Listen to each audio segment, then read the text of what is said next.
if you want to avoid burnout, you have to look at the workplace, because you can't build up all these internal resources but then still go to a shitty job where the conditions are not supportive of you and the real root of the problem is not being fixed. So that's why it's a really complex problem, because there's all these different ways to approach it. To the point where I'm thinking there's no one really addressing wellness and targeting our specific needs in healthcare. We have specific pains and challenges, and there isn't a lot of encouragement for growth unless you go somewhere else and find it. That kind of drove me to be the voice for OTs and PTs. Like, every time I'll talk to someone about burnout, they'll mention productivity standards, and these are just things that non-healthcare people just can't relate to.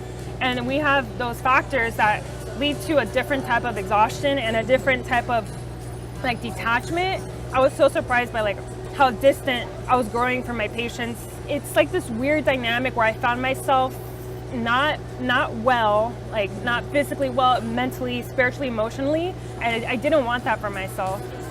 And so burnout is a result of an ineffective system, and the person, they experience exhaustion, increased cynicism, and decreased self-efficacy. So what are the work demands in place that are either supporting, or in this case, not supporting and hindering their performance? What are the demands that are leading to this? And then let's focus our attention to solving the actual problem.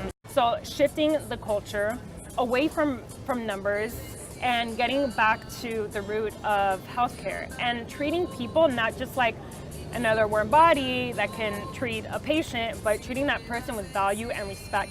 And so my role and what I'm doing now, the best I can, is empowering individuals through our community online and through my podcast, and empowering individuals because I feel like this has to require some sort of movement, and you can grow beyond your clinical skills, and that's going to make you the whole person that you are. So I want people to join our movement, join our community, whether it's listening to the podcast or following us on Instagram or joining our newsletter. We are growing together, and that's why I'm building this community, so we all can lift each other up and move forward.